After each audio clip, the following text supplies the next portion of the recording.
the bankers were, and the financial organizations, investment organizations, were looking at the fact that the one greatest investment that you can have is food, because everybody has to have it. It's a control mechanism, very simply.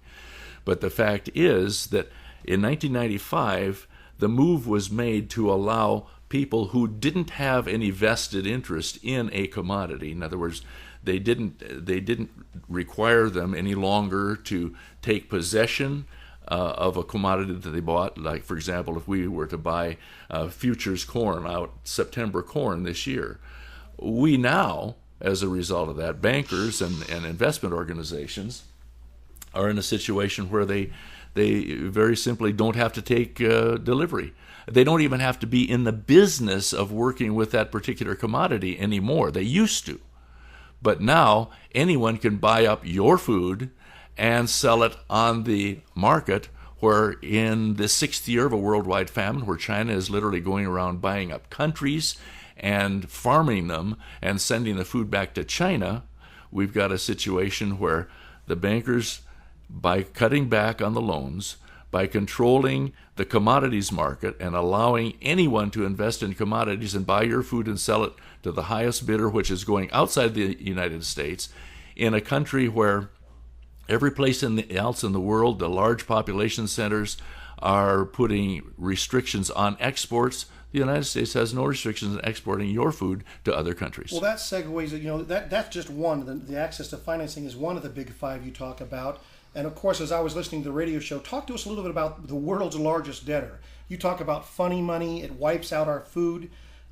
It's obvious with 14 trillion in debt, we are the world's largest debtor, or if not, we're becoming that. And people know it. They just sense the instability in everything because of this massive debt and the cost to service it, let alone Medicare, Social Security. I'm just talking about the national debt.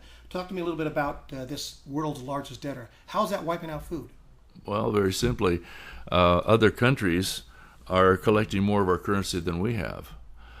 For example, China literally owns about 40% of our country as a result of the fact that they own more of our money than we have. And so it's cheap to them, and they can very literally come in and buy us out. Well, we keep printing money. I know that's pretty obvious. We keep printing money.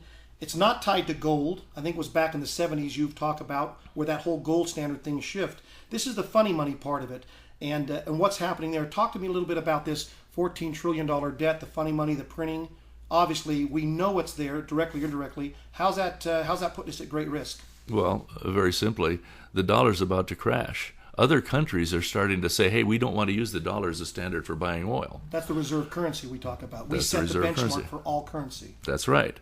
And when that happens, we're going to have a situation where literally the dollar that you have in your pocket is going to be so worthless that we'll have something very similar to what happened in Germany, where a loaf of bread doubled in value every single day.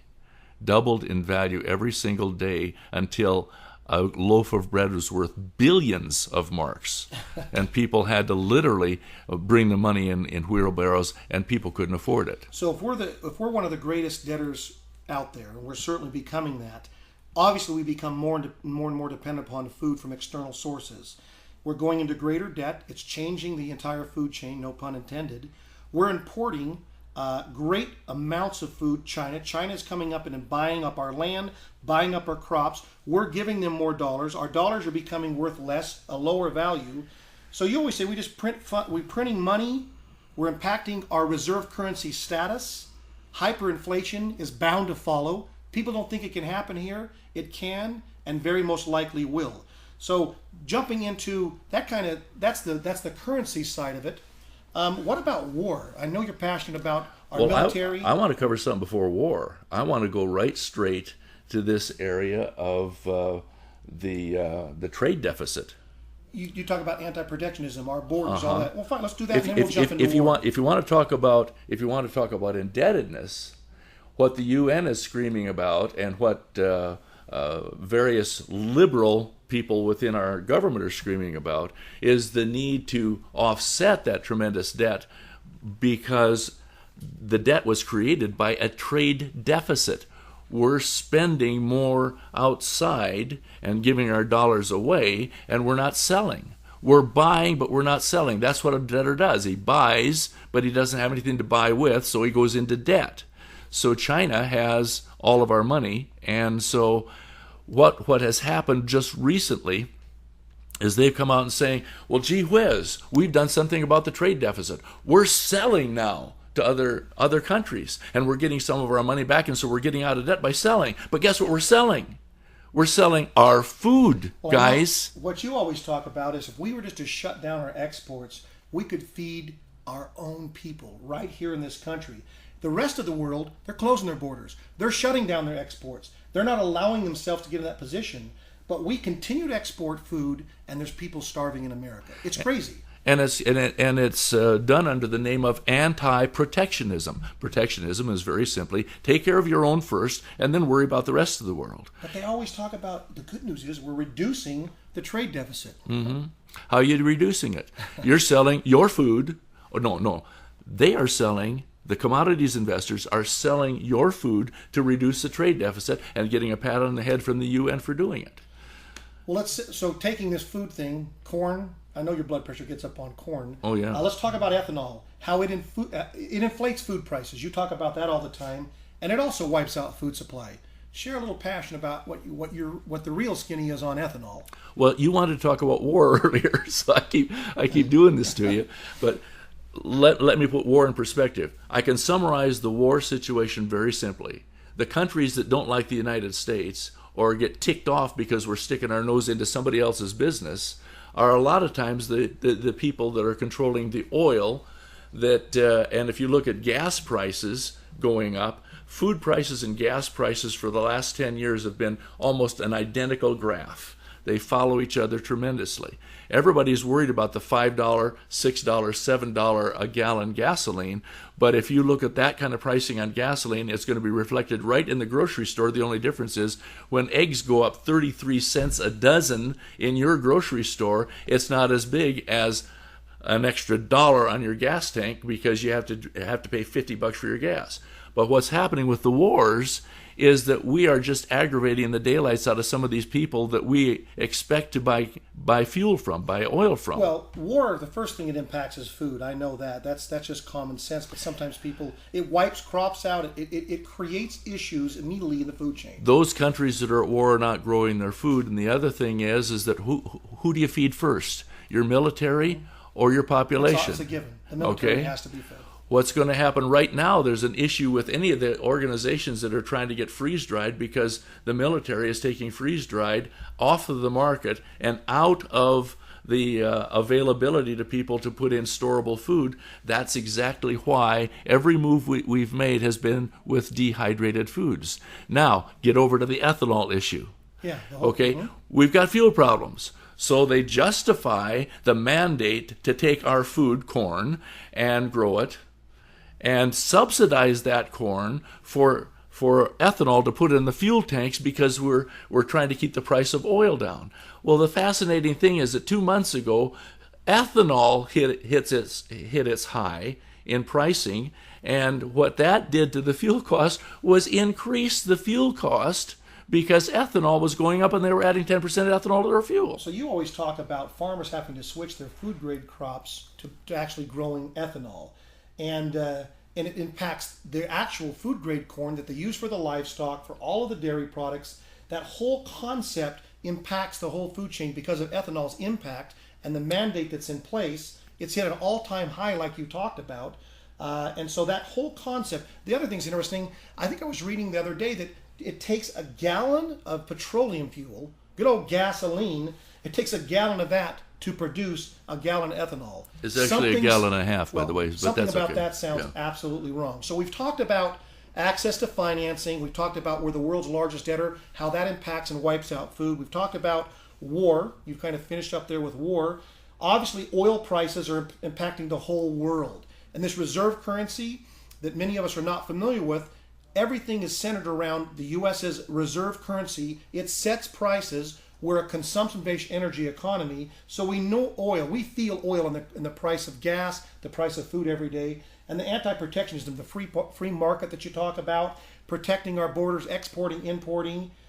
There's just a lot of big pieces right there that are impacting really what's going on in our greatest dependency, Steve, which is food. And we don't directly think about that all the time. So interesting enough to me, the whole process of what wipes out food in America, it's the things we know, but we don't really think about. And we know right now that war, financing, debt, ethanol, borders, importing, exporting, those are the big rocks that have caused food to be our greatest dependency and will continue to be in the future. So Steve, that's an interesting way to approach this, and you've got 3 decades worth of experience of marking and tracking that. Any final thoughts on that whole concept of what's impacting our lives, the 5 big things we just talked about? The problem is that most all of us look at all of these situations that we have no control over, and we say, gee whiz, I can't do anything about the ethanol situations where farmers are being subsidized to raise corn, and the farmers that are raising our food are wanting for the funding to be able to plant their crops. How does that affect you as an American?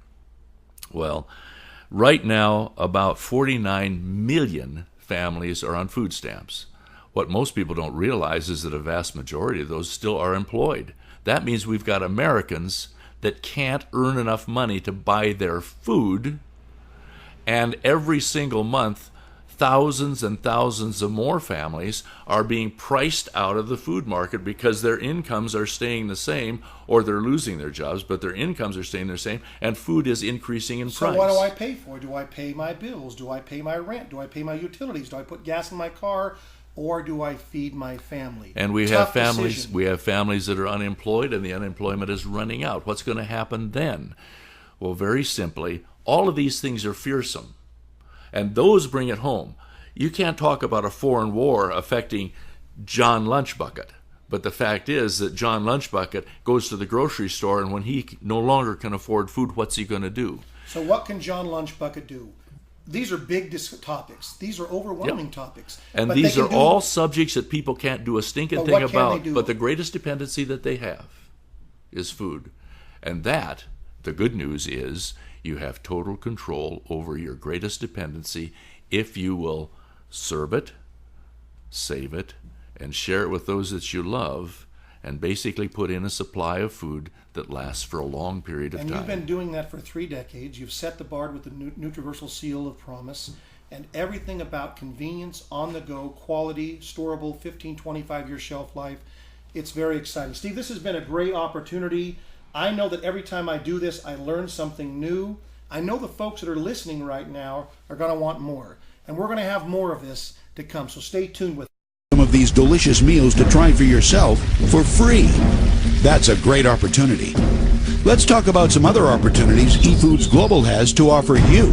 Do you have any food reserves in your home right now? How long could you provide food for your family if the food supply was cut off? A month? A week? 3 days? Wouldn't you feel better if you had the necessary reserves?